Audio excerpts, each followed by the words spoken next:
룻과 보아스의 만남 속에 담긴 복음. 룻기 3장. 룻과 보아스의 만남은 인간적인 시야와 혈통으로 보면 결코 이루어질 수 없는 사랑이었습니다. 룻은 이스라엘과 원수지간인 모압 족속의 여인이었고, 룻은 보아스의 밭에서 정식으로 곡식단을 거두는 자도 아닌 고작 이삭 지푸라기를 줍는 미천한 자였으며, 룻과 보아스의 나이 차이도 너무 많은 격차를 보이고 있었습니다. 가장 중요한 한계는 룻은 언약 밖의 이방 사람이어서 메시아의 계보 근처에도 갈 수 없었던 아득히 멀리 떨어진 자였다는 것입니다. 그녀가 보아스와 결혼할 수 있는 조건이 단 한 가지도 없었습니다. 그런데 그 모든 여러 가지 한계들을 초월하여 룻과 보아스가 만나 하나가 될 수 있었던 가장 중요한 두 가지 이유가 있습니다. 그것은 바로 룻이 보여준 믿음과 보아스가 베푼 은혜입니다. 믿음과 은혜가 아니고서는 절대로 만날 수 없었던 두 사람. 이것은 죄인된 내가 주 예수님을 만나 그분의 자녀와 신부가 될 수 있었던 두 가지 이유이기도 합니다. 가로되 내가 누구뇨 대답하되 나는 당신의 시녀 룻이오니 당신의 옷자락으로 시녀를 덮으소서. 당신은 우리 기업을 물을 자가 됨이니이다. 룻기 3장 9절. 예수의 소문을 듣고 무리 가운데 섞여 뒤로 와서 그의 옷에 손을 대니 이는 내가 그의 옷에만 손을 대어도 구원을 얻으리라 하밀러라.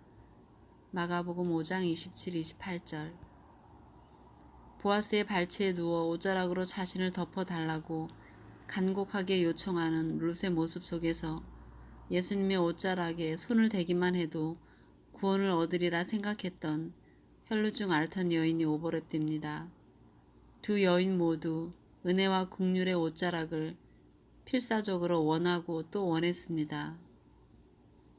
자신이 보아스와 결혼할 수 있는 일말의 조건도 없었던 이방 여인으로서 어떻게 그녀는 이런 당돌한 요청을 할 수 있었을까? 룻은 아마도 큰 두려움의 장벽 앞에 두려워 떨었을 것 같습니다. 룻에 대하여 좋은 인상을 가지고 있었던 선한 사람 보아스에게 밤중에 침상 발치에 누워 이불을 덮어달라는 창녀와 같은 행동을 함으로써 오해를 받을 수 있었기 때문입니다.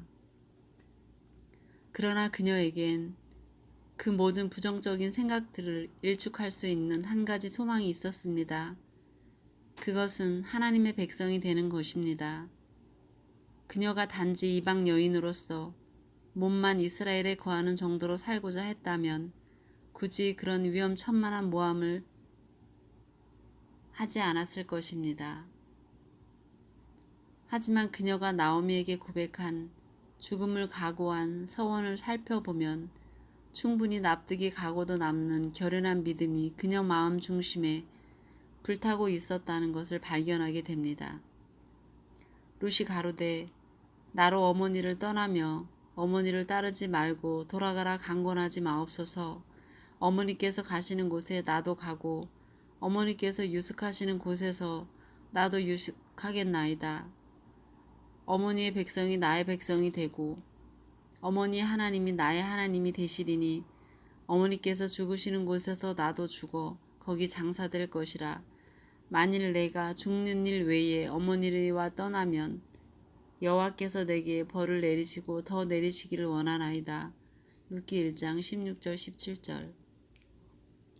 룻은 하나님의 백성이 되기 위해서라면 나오미와 어디든 유숙할 것이라 했고 나오미의 백성이 자신의 백성이며 나오미가 죽는 곳에 자신도 죽어 장사될 것이며 죽는 일 외에 절대로 나오미를 떠나지 않고 반드시 하나님의 백성으로 살겠다고 고백한 범상치 않은 여인이었습니다.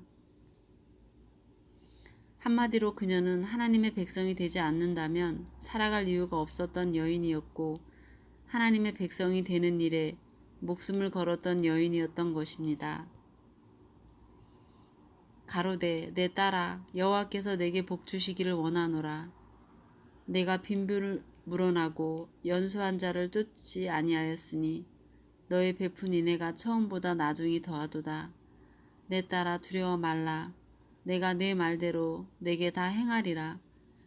내가 현숙한 여자인 줄 나의 성읍 백성이 다 아느니라. 룻기 3장 10절 11절.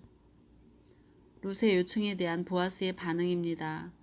보아스는 그녀의 마음 중심에 활활 타오르는 하나님의 백성이 되고자 하는 간절한 열망을 보았습니다. 그래서 보아스는 두려워 말라 내 말대로 다 행하리라 는 놀라운 화답으로 룻에게 은혜를 베풉니다. 젊은 여인이었던 룻이 잘생기고 건장한 청년을 원하지 않은 것과 모압을 떠나 이스라엘 땅에 나오미와 함께 온 것도 놀라운데 더 나아가 보아스에게 청혼함으로 완전히 이스라엘의 혈통으로 들어오고자 했던 그녀의 믿음을 높이 평가한 것입니다. 삭개오가 서서 주께 여짜오되 주여 보시옵소서 내 소유의 절반을 가난한 자들에게 주겠사오며 만일 네 것을 토색한 일이 있으면 사배나 갚겠나이다. 예수께서 이르시되 오늘 구원이 이 집에 이르렀으니 이 사람도 아브라함의 자손이미로다. 누가복음 19장 8절 9절. 자신의 모든 소유를 내려놓고 철저히 회개함으로 구원을 받았던 삭개오에게 이 사람도 아브라함의 자손이로다 하셨던 예수님의 말씀처럼 자신의 목숨을 걸고 하나님의 백성이 되고자 했던 룻에게도 하나님께서는 보아스를 통하여 이 여인을 이스라엘 계보에 들어오게 하셨고 다윗 왕과 예수 그리스도가 태어나는 메시아의 계보를 잇게 하는 놀라운 영광의 자리로 초청하셨습니다. 할렐루야. 주님을 따르며 살아온 지난 27년간 날마다 확인하는 두 가지가 있습니다. 그것은 내가 정말 심각한 죄인이라는 사실과 이 죄인을 향한 측량할 수 없는 주님의 사랑입니다. 평생을 살면서 제가 주님께 올려드릴 수 있는 유일한 기도와 신앙 고백은 주님, 죄송하다는 말과 주님, 감사하다는 말밖에 없는 것 같습니다. 그리고 이 두 가지 고백을 마음에 담아 베드로처럼 머리를 조아리며 올려드리고픈 고백이 있습니다. 주님, 제가 주님을 사랑합니다.